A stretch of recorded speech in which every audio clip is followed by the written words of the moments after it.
자, 이제 금지행위를 보도록 하겠습니다. 금지행위는 금지행위에 해당하느냐 안 하느냐, 이게 주 타겟이죠. 자, 교재 83쪽입니다. 여러분들은 그 교재 그 날개 부분에 있는 오답 지문 있지 않습니까? 이 부분, 그 날개 있는 부분도 꼼꼼히 보셔야 됩니다. 그러니까 이제 교재를 보실 때 뭐 이론을 듣는 것도 중요하고 이제 꼭 그 날개 있는 부분도 반드시 읽어 보시리라 믿습니다.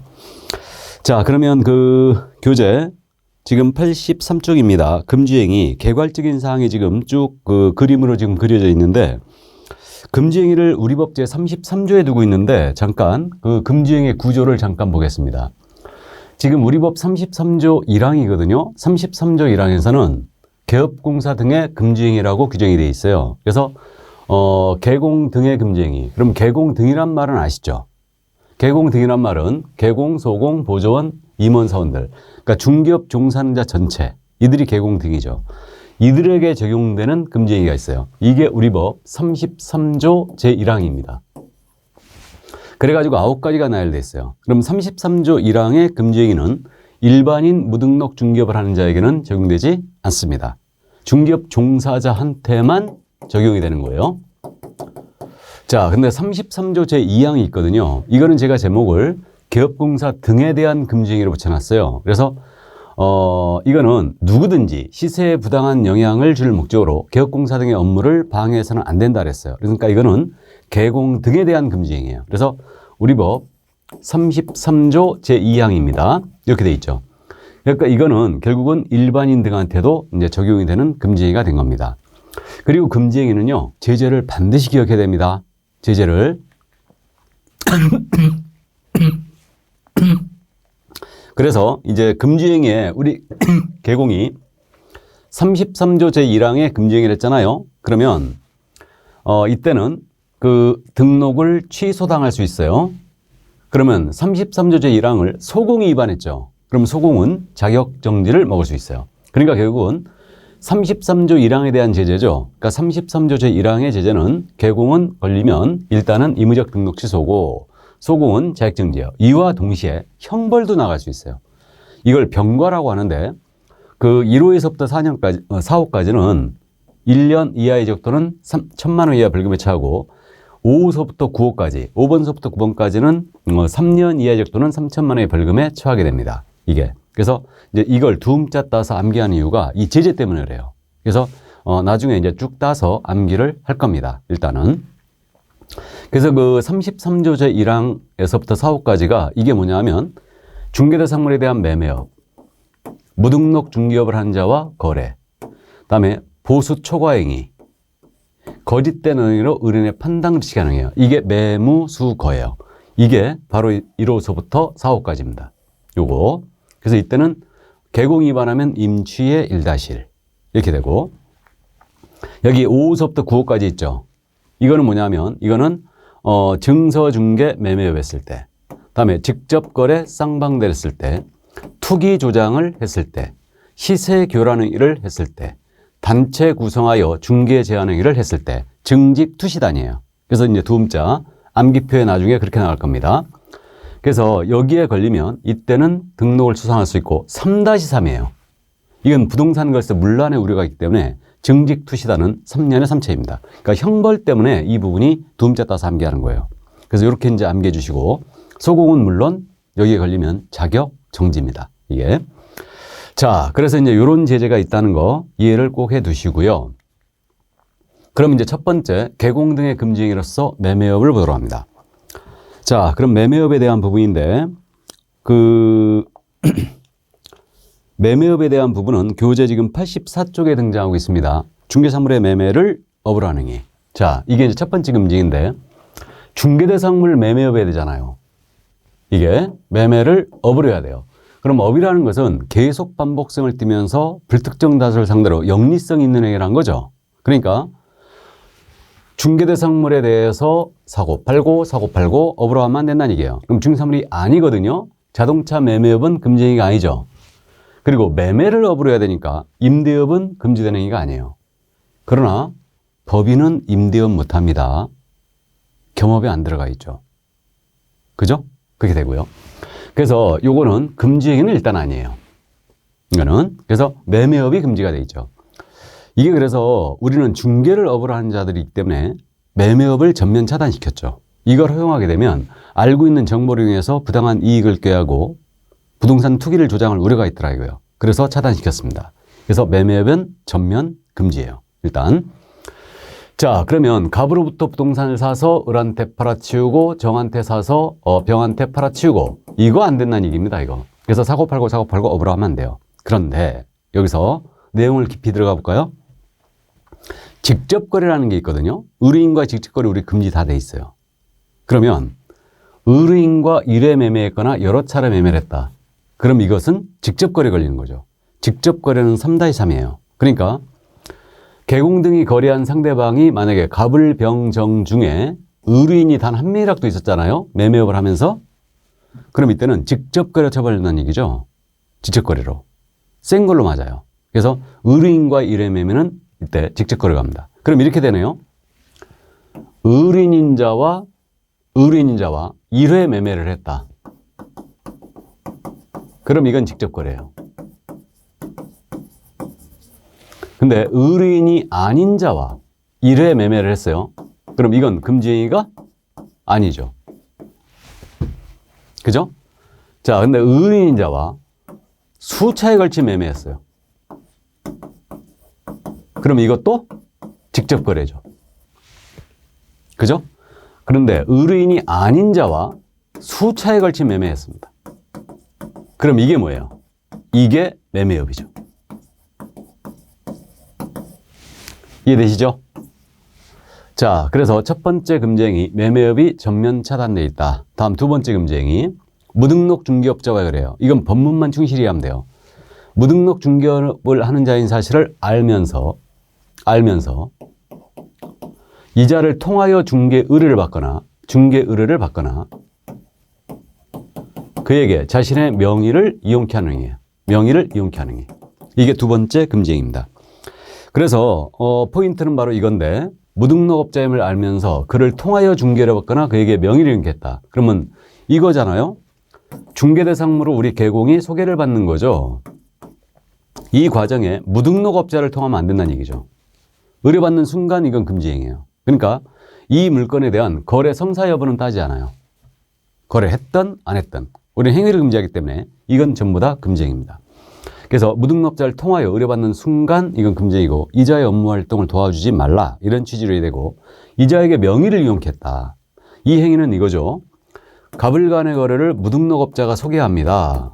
근데 이 무등록업자가 소개하는데 자신의 명의를 여기다 넣을 수는 없잖아요. 계약 써줘야 되는데. 그러니까 A 명의를 빌리는 거죠. 이거 빌려주지 말라는 얘기예요. 그래서 이게 바로 명의 이용 행위죠. 그러면 여기서 잠시 이거 여담이에요. 그래서 이걸 법문만 충실히 이해하라는 얘기가 왜 그러냐면 해석상 문제가 있죠. 우리 기억나세요? 등록증 양도대여 금지. 거기서 우리 개공이 다른 사람에게 자기의 성명을 사용하여 업무하게 한다. 성명을 사용하여 업무하게 하면 이거 대여와 똑같다고 그랬어요. 그럼 이것은 필요적 등록 취소의 1-1이었거든요, 이거. 근데 여기는 무등록업자임을 하면서 그에게 명의를 이용케 했어요. 무등록업자에게. 그럼 명의 이용 행위하고 성명 사용하는 행위가 뭐가 차이가 있는데? 이거는 임취의 1-1이에요. 차이가 있죠, 지금. 둘이 비슷한데. 그래서 이제 공부에 탄력을 받으면 여러분들이 이런 것들이 헷갈리는데, 그러니까 표현대로만 이해해 두세요. 우리는 대학 강의가 아니니까 시험에 대비하는 공부니까 성명 사용이라 나오면 필취의 1-1이에요. 근데 무등록업자에게 명의를 이용케 했다. 그러니까 이건 임취 1-1입니다. 그러니까 우리는 해석을 이렇게 해요. 지속적으로 성명을 빌려주면 이건 대여예요. 근데 한 번 정도 쓰게 했잖아요. 그럼 이건 명의 이용으로 해석하고 있습니다. 참고하세요. 이거는. 자, 그래서 이거는 법문을 충실히 해주시면 되고요. 근데 실무적으로 무등록업자와의 거래를 완전히 끊을 수는 없어요. 그러니까 무등록업자들은 좋은 물건 갖고 있는 경우도 많고요. 그 다음에 자금력도 풍부한 경우가 많거든요. 근데 이들과 걸리게 되면 어떻게 해야 되겠어요? 거래했다 걸리면? 몰랐다라고 오리발을 사정없이 내밀어야 되죠. 오리발이 최고입니다. 알면서 해야 돼요. 이게.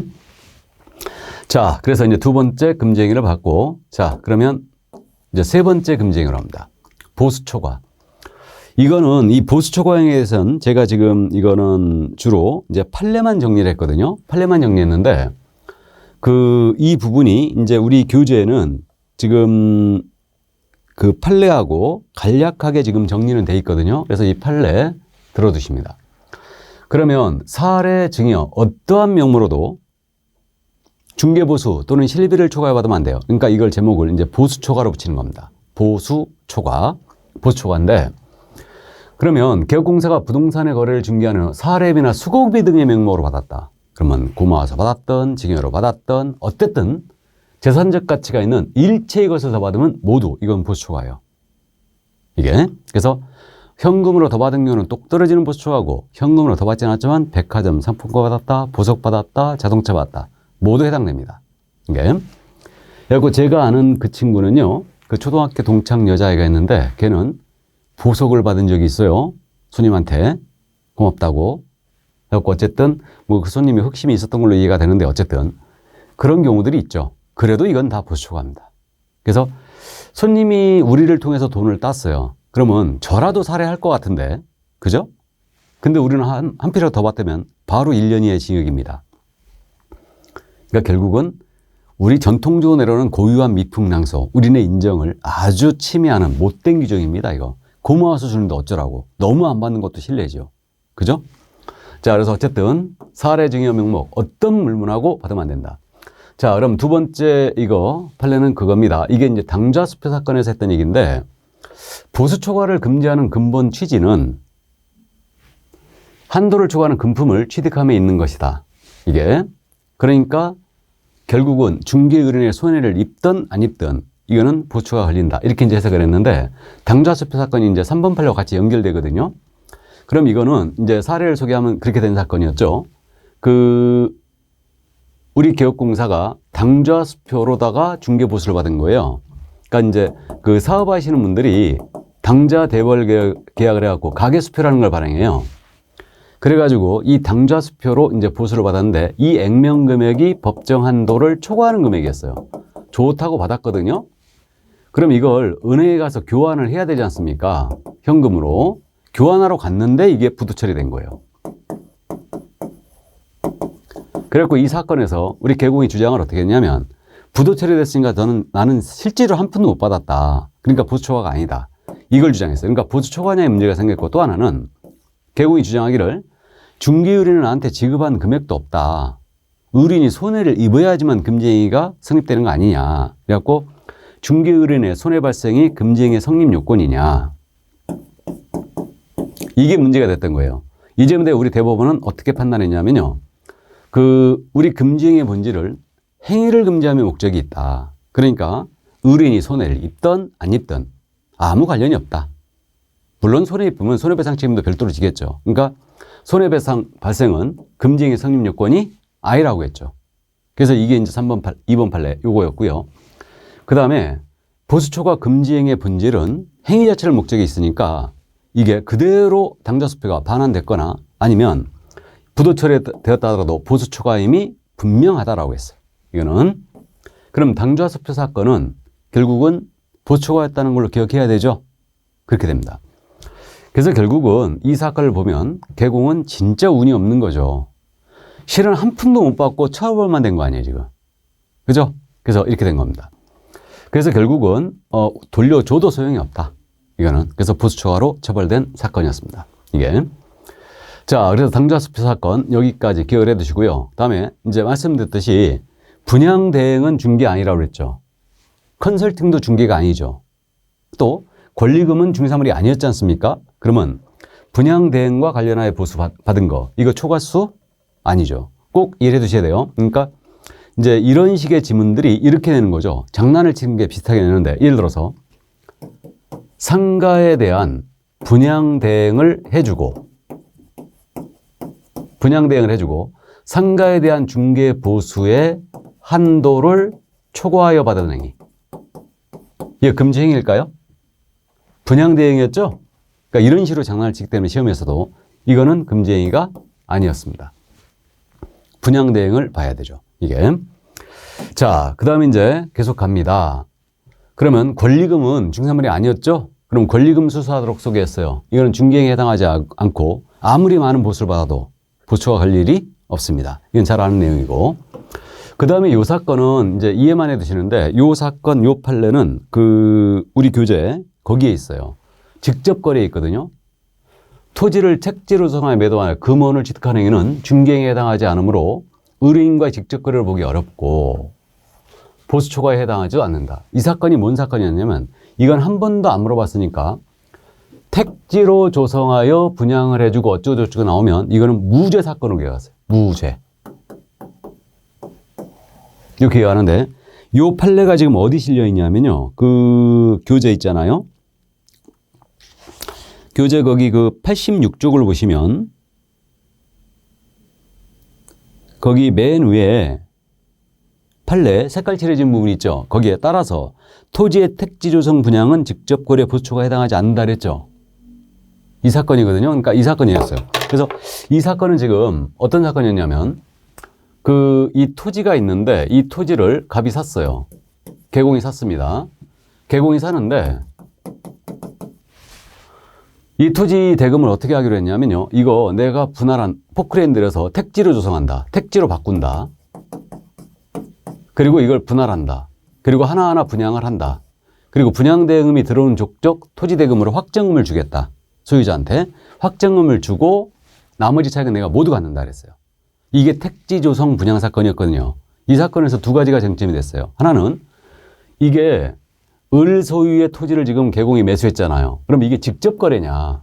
이게 문제가 생겼고, 또 하나는 확정금 지급한 다음에 나머지 금액 다 가졌잖아요. 이게 보수초과냐? 이게 문제가 생긴 거예요. 이 점에 대해 우리 대법원은 어떻게 판단했냐면, 이거는 이 계약 내용을 보건대 직접 거래한 것은 중개의리라는 점이 전제가 돼야 된다. 근데 이거는 중개를 의뢰한 자가 아니다. 토지 소유자일 뿐이고. 그러니까 이거는 의뢰인이라고 볼 수가 없다고 판단했고, 나아가서 이 계약 내용을 보건대 이것은 중개로 볼 수 없다고 했어요. 중개로 볼 수 없다. 위임 또는 도급, 복합 성격의 이제 계약일 뿐이지 이거는 중개로 볼 수 없다. 그렇기 때문에 중개는 알선하는 거 아닙니까? 그러니까 이제 중개로 볼 수 없기 때문에 결국은 중개가 아니라는 말 때문에 의뢰인이 아니란 얘기죠. 이 토지 소유자 을은. 그래서 직접 거래에 당하지 않고, 나아가 중개가 아니니까 아무리 많은 보수를 받아도 초과에 걸 일이 없다고 한 사건이었어요. 그래서 택지 조성 분양 사건, 무죄 사건으로 기억하면 돼요. 그래서 이렇게 이제 정리를 꼭 해주시면 됩니다. 자, 그래서 보수 초과에 대한 부분이 이제 언급이 됐는데, 우리 교재는 지금 보수 초과 관련해서 거기 그저 판례 바로 위에 순가 중개 계약이란 말 나와 있죠. 이거는 중개법 시절에 잘 물어봤었는데 요즘은 잘 안 물어봐요. 그러니까 순가 중개 계약이 뭐냐면 이거예요. 그 토지를 갑이 갖고 있는데 이것을 A한테 팔아달라고 중개 의뢰해요. 개공한테. 그러면서 내 손에 5억만 쥐어달라. 나머지 차익은 모두 가져라. 이거였죠. 또 사는 쪽에서도 가능한데, 나는 예산 5억이 있다. 이 토지가 마음에 드니까 구해주는데 4억 8천에 구하든 9천에 구하든 관여치 않겠다. 모두 그 차익은 가져라. 이거예요. 그러니까 중개 의뢰인이 최저가나 최고가죠. 이거는. 이걸 정하여 중개 의뢰를 하고 그 차액을 중개 보수로 지급하는 거예요. 차액을. 이게 순가 중개 계약을 일본식 표현이죠. 이게 실무에서는 이걸 갖다가 인정 또는 입금가 이런 얘기를 많이 해요. 그러니까 이제 내 손에 5억만 쥐어줘. 차익 다 가져. 별도로 보수물 생각 없거든. 그러니까 네가 알아서 해. 이거거든요. 이게 이제 인정 또는 그저 입금가를 얘기하는데, 그러면 결국은 이 순가 중개 계약을 체결하는 순간 이게 금지행위냐 문제가 있죠. 그럼 순가 중개 계약을 체결했다 하여 금지행위가 바로 되는 건 아니에요. 이 차액 부분이 법정 한도를 초과했을 때 비로소 금지행위가 된 거죠. 보수 초과로. 그죠? 그러니까 순가 중개 계약은 당연히 금지되는 중개 계약은 아니에요. 차액 부분이 법정 한도를 초과했을 때 금지가 되는 거죠. 그래서 결국은 이 순가는 당연 금지되는 행위는 아니다. 그렇게 이해해 두시고요. 그러나 이제 실무적으로는 거의 보수를 초과할 가능성이 높죠. 그렇지 않으면 순가를 할 이유가 없으니까. 그죠? 자, 그래서 이 정도 이해를 해 두시고요. 자, 그래서 이제 보수 초과에 대한 내용, 이건 한 문제로도 낼 수 있습니다. 이해를 꼭 해 두시고요. 지문들 5개 구성이 가능해요. 이거는. 자, 그럼 이제 네 번째 금지행위로 이제 거짓된 언행으로 판단 그르치기 가능해요. 그래서 이거는 중개사물의 거래상 중요사항이죠. 거래상 중요사항에 대하여 거짓된 언행 등을 함으로써 중개 의뢰인의 판단을 그르치게 하는 행위예요. 그래서 이게 이제 거짓된 언행의 제한을 붙이는데 거짓말하지 말라는 얘기죠. 그 얘기인데 그럼 거래상 중요사항이 뭐가 있느냐? 주로 확인 설명사항이 거래상 중요사항이 아니겠느냐? 이렇게 해석되는데 이 정도는 중요해야 돼요. 확인 설명사항 중에 의뢰인이 이 사실을 알았다라면 거래를 하지 않았을 정도로 중요해야 돼요. 거기에 대해 거짓말해버리면 이제 금지행위로 처벌이 된다는 얘기죠. 여기에는 그래서요, 최근의 판례가 가격에 대한 정보도 포함될 수 있다는 거예요. 그래서 이제 주로 이제 시세, 이거를 속였다. 전부 다 거짓된 행위로 간다는 얘기죠. 이게. 그래서 이제 이렇게 이해해 두시는데, 그러면 그 거짓된 언행에 관련해서 그 판례를 잠깐 짚어보면요. 말씀드렸듯이 거래상 중요사항에는 증선물 자체에 관한 사항뿐만 아니고 그 증선물의 가격 등에 관한 사항들도 포함될 수 있다는 거죠. 이게 이제 판례가 취한 태도고, 그 다음에 중개인 등이 서로 짜고 매도 의뢰 가격을 숨깁니다. 매도 의뢰 가격에 비하여 아주 무척 높은 가액으로 의뢰인에게 부동산을 매도했어요. 그리고 그 차액을 반분하여 나눠 가진 행위예요. 이게 거짓된 행위라고 했어요. 다소 부동산을 비싼 값에 팔았다에 금지행위가 되는 건 아니에요. 여기에 불법성은 어디 있냐면요, 짜고 쳤다는 데 문제가 있는 거죠. 그래서 그게 이제 두 번째, 이게 거짓된 언행이었고요. 그 다음에 이게 거래가 한산해졌어요. 그러니까 개발 지형으로 결정돼서 거래가 한산해지고 가격도 떨어지고 있는데 살려는 사람도 없어요. 근데 이거 현금하기도 어려운데 이걸 그저한 사정을 모르는 매수인한테 비싼 값에 전매할 수 있다라고 기망하여 거래를 시켰다. 이건 거짓된 언행이었죠. 그러니까 이게 이 사례가 이 토지 사면 내가 1년 내 2배로 팔아줄게. 이거죠. 실제로 2배로 팔아줘도 소용없어요. 우리는 행위 자체를 금지하기 때문에 결국은 2배로 팔아줬다면 이 점은 판사가 감안할 거예요. 재판 과정에서. 팔아줬으니까 그래 내가 봐줄게. 그럴 수는 있을지언정 금지 행위는 분명히 맞죠. 이게. 그래서 주요 판례들이 이제 이거고요. 나머지 이제 거짓된 행위는 여러분들이 짐작되시죠. 물건에 대하여 소송이 제기됐는데 이 사실을 숨기고 거래시켰다. 전형적인 거짓된 행위죠. 또 개발 제한, 개발 계획이 없음에도 불구하고 있는 것처럼 고지하여 거래시키는 행위. 전형적인 유형이죠. 이게. 그래서 이렇게 되고요. 그럼 참고로 중개 의뢰인한테 거짓말을 하게 되면요, 통상적으로 의뢰인이 손해입을 것이 거의 분명하거든요. 근데 손해 발생은 금지행위 성립 요건이 아니라고 말씀드렸어요, 이미. 근데 중개 의뢰인한테 거짓말하여 손해까지 입혔다. 그럼 이때는요, 우리 금지행위로 갈 가능성이 없고, 이게 뭐예요? 타인을 기망하여 재물을 편취한 거죠. 그러니까 결국은 이건 사기로 갑니다. 형법상 사기로 가면 훨씬 커져요. 이때는 10년 이하의 적도는 2천만 원 이하의 벌금입니다. 이거 훨씬 세지죠. 그래서 사실은 실무적으로 여기에 걸렸잖아요. 거짓된 언행에 걸리면 다 사기로 갑니다. 이게 조심해야 되죠. 그래서 이 정도. 자, 그래서 여기까지가 1년짜리였어요. 그래서 이제 매무수거, 매매업, 무등록업자와의 거래, 보수, 초과, 다음에 거짓된 언행. 이게 1-1이었습니다. 여기까지가. 자, 그럼 지금부터는 이제 3년짜리 징역사유들이에요. 부동산 거래에서 문란의 우려가 있기 때문에 3년 이하의 징역입니다. 전부 다.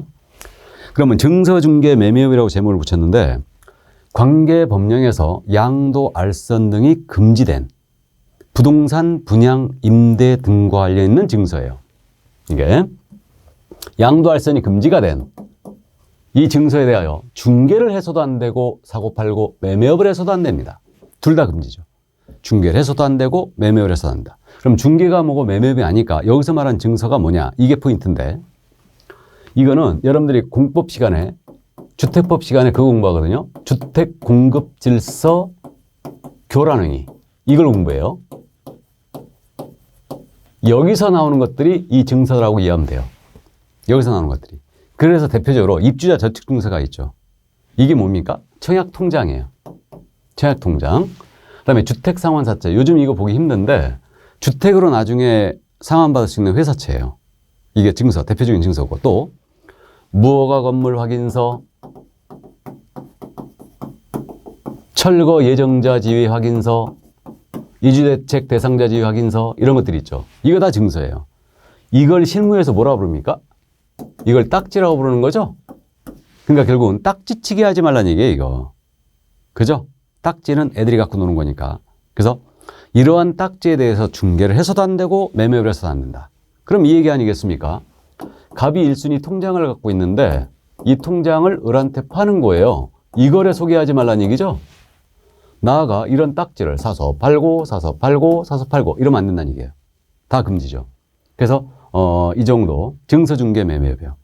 그럼 여기서 말하는 증서에 아파트 분양권은 들어가지 않습니다. 아파트 분양권은 중개대상 무리라고 그랬어요. 무리라고 그랬고, 그다음에 상가 분양계약서 있죠. 이 상가 분양계약서를 갑과 을이 사갑한 거예요. 이게 증서냐에 문제가 됐거든요. 이건 매매계약서에 불과할 뿐 여기서 말하는 증서로 볼 수 없다 그랬죠. 이게. 그래서 이게 이제 그 증서가 아닌 거 이 정도 이해하시는데 뭐 이 부분은 뭐 판례는 지금 현재 우리 교재에는 안 실려 있는데 설명을 드렸듯이 상가의 전부를 매도할 때 사용하라고 매각 조건 등을 기재한 인쇄해놓은 양식에 매매 대금과 지급길 등이 해당 사항을 기재한 상가 분양계약서예요. 상가 분양계약서는 매매계약서일 뿐 여기서 말한 증서에 해당한다고 볼 수 없다는 판례가 있었죠. 그래서 이 정도는 설명을 했습니다. 이해만 해주시고요. 이건 3-3이에요. 그래서 이제 이 정도 정리하면 되는데 실무적으로 말이에요. 딱지라는 것은 물딱지가 있죠. 물딱지. 물딱지가 뭐냐 하면 그 개발 지역인데 영업을 하시는 분들 있죠. 이분들은 나중에 개발이 끝나면서 상업용지를 공급할 수 있는 지위라는 게요. 상업용지를 공급받을 수 있는 지위.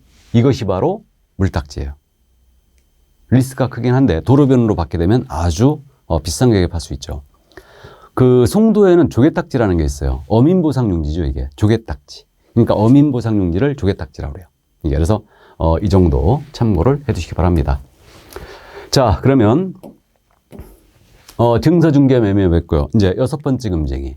의뢰인과의 직접 거래 쌍방대리가 금지되어 있죠. 자, 그래서 중개 의뢰인자와 직접 거래하는 게 안 됩니다. 그럼 이건 개념이 그거예요. 중개를 의뢰한 자라는 점이 전제가 돼야 되고 이 의뢰인자와 중개대상물이에요. 중개대상물에 대하여 우리 개공등께서 거래를 했잖아요. 그럼 이게 전부 다 직접 거래입니다. 그래서 중개대상물에 대한 거래야 돼요. 그러니까 의뢰인 소유의 자동차를 우리 소공사가 매수했다. 직접 거래 아닙니다. 중개사물이어야 돼요. 그다음에 거래의 범주는 매매, 교환, 임대차, 지상권 설정 계약, 저당권 설정 계약 등등등 다 포함해요. 어떤 식으로든 의뢰인과 거래하지 말라는 얘기예요. 그럼 의뢰인에게 피해줄 우려가 있기 때문에 그런 거죠. 그러니까 의뢰라는 점이 전제가 돼야 되고 이 의뢰인자와 중개대상물에 대한 거래를 개공등께서는 하지 말라는 얘기죠. 이거는 횟수 불문이에요. 실수요 목적에도 소용없죠. 그러니까 예를 들어서 소공이 전세아파트 구하고 있었는데 마침 의뢰인이 전세아파트 세를 놓으러 왔어요. 그래갖고 실제 거주할 목적으로 계약했다. 직접거래입니다. 또 의뢰인에게 팔았다. 그러면 이것도 직접거래예요. 이게. 그래서 어떤 식으로든 거래하지 말라는 얘기입니다. 보수를 받고 했던 안 받고 했던 아무 상관이 없습니다. 그러면 이 의뢰인의 범위에는 대리인, 수임인 포함이죠. 그러니까 의뢰인의 대리인 또는 수임인의 법률의 효과는 의뢰인한테 귀속되죠. 그러니까 의뢰인의 대리인과 의뢰인 소유 부동산을 거래했다. 그러면 이건 분명히 직접거래죠. 그래서 여기서 말한 직접거래만 의뢰인은 요 대리인이 포함이 됩니다. 이렇게 되고 그러면 실무적으로 말해요. 우리 개공이 상가 건물 한 채를 갖고 있는데 1층에 중개사무소를 열었어요. 2, 3, 4층은 사무실 임대업을 하고 있어요. 어느 날 갑이 찾아왔죠. 그래가지고 내가 사무실 세를 넣고자 한답니다. 그래갖고 마침 4층에 비어 있어가지고 4층을 보여주고 A와 갑 사이에 임대차 계약을 합니다. 그럼 이거 직접거래 맞죠? 자기 소유의 상가 건물을 의뢰인자에게 임대했잖아요. 이거 피해 가야 되죠? 어떻게 피해 가느냐?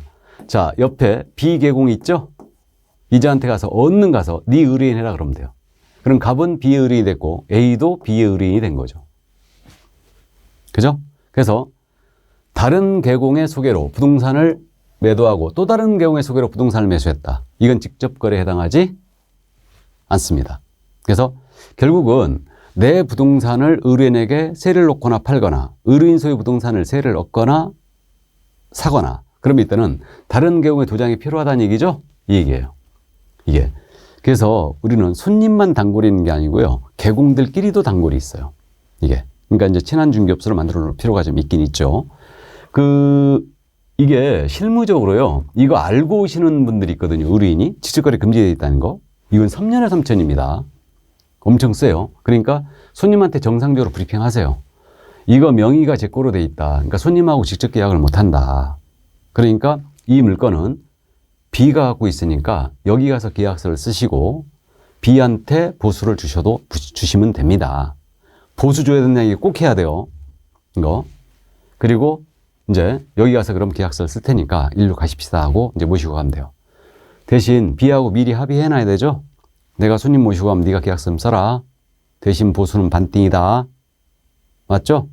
그렇게 이제 하면 돼요. 그래서 그렇게 이제 정리를 해 주시기 바랍니다. 실무에서는 이런 경우에 이제 B한테 아쉬운 소리 하기 싫으니까 직거래한 것처럼 그렇게 정리하는데 이 계약이 문제되면 나중에 심각해질 수 있어요. 그러니까 안전빵으로 다른 경우에 도장을 찍어 놓으시기 바랍니다. 이렇게. 자, 그럼 이렇게 됐고요. 이 자기계약이란 말은 이제 민법 시간에 공부하는데 이건 조금 이따 부연 설명을 하겠습니다. 조금 이따가. 자, 그러면 이제 이 정도 직접거래 쌍방대리 이해를 해 두시고요. 그러면 이 직접거래 관련 판례거든요. 의뢰인과 직접 거래가 되기 위해서는 먼저 의뢰받았다는 점이 전제가 돼야 된다죠.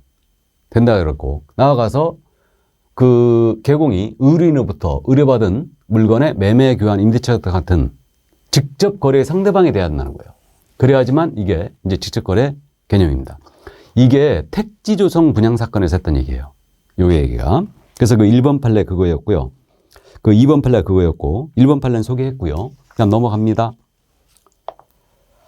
자, 그 다음에 이제 직접 거래. 이거 그래서 직접 거래 개념에서는 의뢰인과의 거래가 차단되어 있는데 이 의뢰인은 그 소유자뿐만 아니고 대리인, 수임인 포함이라고 그랬죠? 말씀드렸고. 그 다음에 이것도 말씀드렸듯이 매도 중개 의뢰를 받은 다른 계공의 소개로 부동산을 매수하고 또 다른 계공의 소개로 부동산을 매도하는 행위는 직접거래 당하지 않는다 그랬어요. 이것도 말씀드렸고 1번 판례죠, 교재. 자, 그 다음에 이제 요 개업공사 등이 중개의뢰인과 직접 거래하는 행위를 금지하는 규정은 효력 규정이다, 단속 규정이다? 단속 규정이라는 거죠. 이것도. 그러니까 이거죠. 의뢰인 가버의 부동산을 우리 개공 A가 매수했어요. 그러면 이자는 금지 행위를 한 거죠. 그렇다고 이 계약 자체가 무효가 되는 것은 아니다. 계약은 유효하다는 얘기죠. 단속 규정에 불과하다는 얘기예요. 그래서 이 점. 그래서 그게 교재 86쪽의 3번 판례죠. 자, 그래서 이제 그 정도 이해해 두시고요. 자, 그러면 이제 쌍방대리 볼까요? 양쪽을 대리하는 게 쌍방대리죠. 개념은 아셔요. 그러니까 갑과 을 간의 거래를 우리 개공 A가 소개하는데 계약서를 쓰는 날 갑이 갑자기 격리당했대요. 못 나오신대. 을 역시 지방 출장 가신대요. 못 나오신대요. 그래갖고 대리권을 수여합니다. 그러니까 양 장타사로부터 전권을 위반한다. 혼자서 북지구장치는 게 이게 쌍방대리다. 그러면요, 우리는 쌍방대리 있지 않습니까? 이거는 민법상으로 원칙적으로 금지가 되는데 당사자의 동의가 있으면 민법상 허용하잖아요. 우리는 동의불문 금지예요. 어느 한쪽 의뢰인에게 피해줄 우려가 있기 때문에 그래요. 그래서 무조건 이건 금지다. 이렇게 돼 있고. 그러면 쌍방을 대리하는 게 금지되어 있으니까 일방으로부터만 대리권을 받아 다른 의뢰인과 계약해 주는 거예요. 상관없죠? 그러면 일방 대리는 금지 행위가 아닙니다. 쌍방을 대리하는 게 금지되어 있어요. 쌍방을 대리할 계약 쓰면 안 된다는 얘기입니다. 이렇게 되고요. 그러면 여기서 민법 시간에 공부했죠. 잔금의 이행과 등기서류 교부를 쌍방 대리하는 거예요. 그럼 계약의 이행에 대한 쌍방 대리, 이행행에 대한 쌍방 대리는 금지 행위가 아니죠.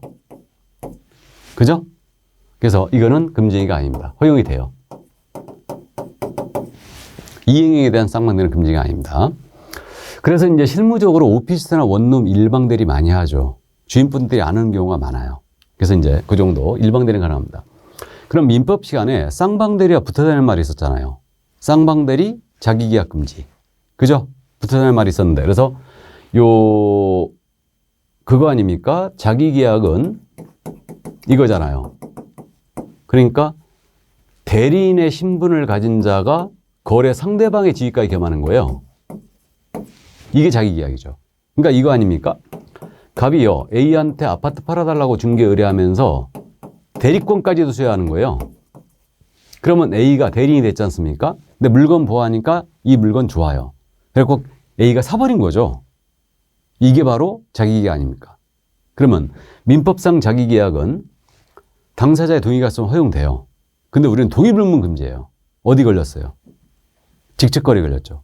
결국은 개공이 의뢰인 소유 아파트를 매수한 거 아니에요. 그죠? 그래서 자기계약은 대리인의 신분을 가진 자가 거래 상대방의 지위를 겸하는 거예요. 그러니까 이건 직책거래 걸렸기 때문에 자기계약은 당연히 금지행위입니다.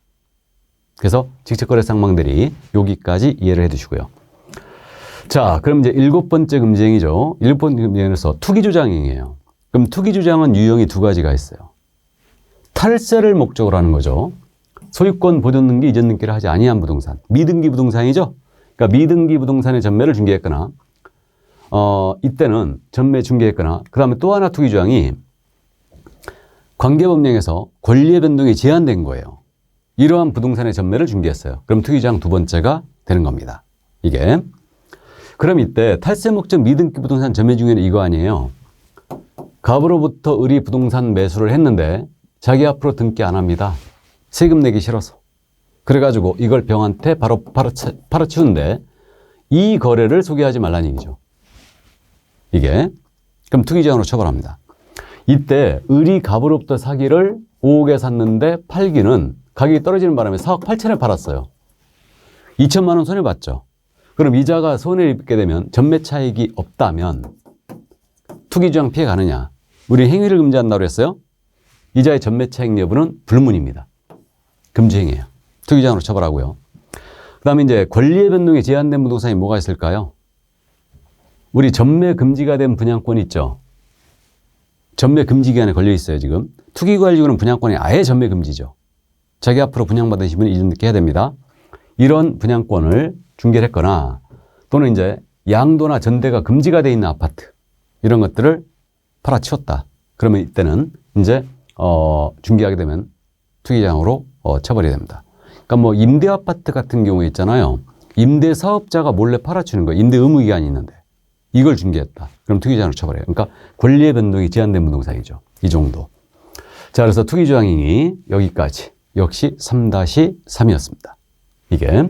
그럼 여기까지 이해해 두시고 나머지 이제 이 정부가 신설한 금지행위 두 가지. 시세교란행위로 제목을 붙였어요. 시세교란행위. 이건 그겁니다. 그냥 법문만 읽어봐도 쉽게 이해가 되는데 부당한 이익을 개공이 얻을 목적으로 또는 제3자에게 부당한 이익을 얻게 할 목적으로 거래가 완료된 것처럼 꾸미는 등 중산물 시세에 부당한 영향을 주거나 줄 우려가 있는 행위.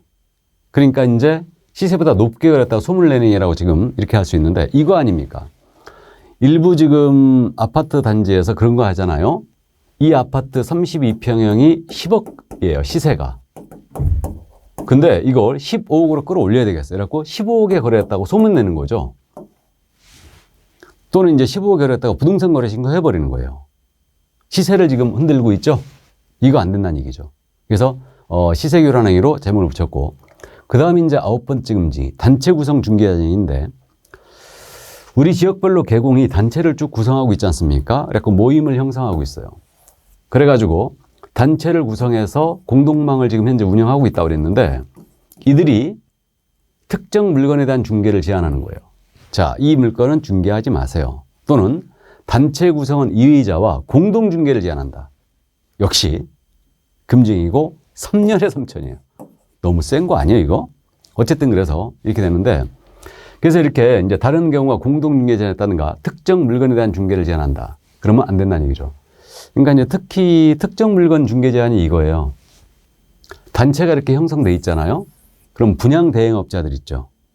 이분들이 와갖고 단체 운영진한테 우리가 회원 중개업소에다 광고 좀 할 테니까 협조를 해달라고 그래. 그럼 이게 맨입에 되겠습니까? 안 되죠. 비용 내야 돼요. 그럼 이제 회원 중개업소에다 딱 유리창에 다 붙이죠. 큐방이라고 그래, 큐방. 역세권으로서 아주 좋은 물건이고 쾌적하고 뭐 시스템 완비 뭐 이렇게 해갖고 이제 그렇게 이제 하는데 이거 큐방을 붙이도록 이제 허용을 하면 이제 광고비 받았잖아요. 그러면 이제 회원 중개업소에 공지를 해주죠. 여기는 협의가 됐으니까 이제 협조를 해라. 이런 식으로. 근데 아무 얘기도 없이 분양대행업자가 막 이 회원중개업소에 영업하러 다니잖아요. 그러면 이제 공지하죠 또. 여기는 협의가 안 됐다. 이렇게만 딱 공지해요. 이 물건 중개하지 말아라 해버리면 이거 문제가 될 수 있거든요. 협의가 안 됐더라고만 공지하는 거지. 그러면 회원중개업소에 다 알아들어요. 이 물건 중개 안 한다는 걸. 그렇게 하고 있습니다. 그래서 어쨌든 이렇게 단체 구성화의 중개 제한행위도 모두 이제 금지를 시켰어요. 그래서 여기까지가 이제 개공 등의 금지행위예요. 그래서 이제 제재를 다시 한번 말씀드리면 매매업, 무등록업자와의 거래, 보수, 초과, 거짓 단언행. 여기는 1-1이에요. 근데 증서 중개 매매를 했거나 직접 거래 쌍방대를 했거나 투기 조장을 했거나 시세 교란 행위를 했거나 단체 구성화의 중개 제한을 했다. 이게 증직 투시단이에요. 매무수거 증직 투시단. 그럼 이것은 3-3입니다. 이렇게 암기할 거예요. 이게 형벌 때문에 그래요.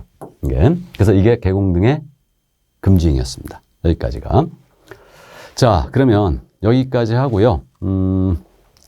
오늘은 수업은 아무래도 여기까지 해야 될 것 같네요. 여기까지 하고 다음 시간에 그 개공 등에 대한 금지행위 이 부분하고 부동산 거래소 교란행위 신고센터를 보도록 하겠습니다. 자, 여러분들 건강 주의하시고 저는 다음 시간에 건강한 모습으로 뵙겠습니다. 수고하셨습니다.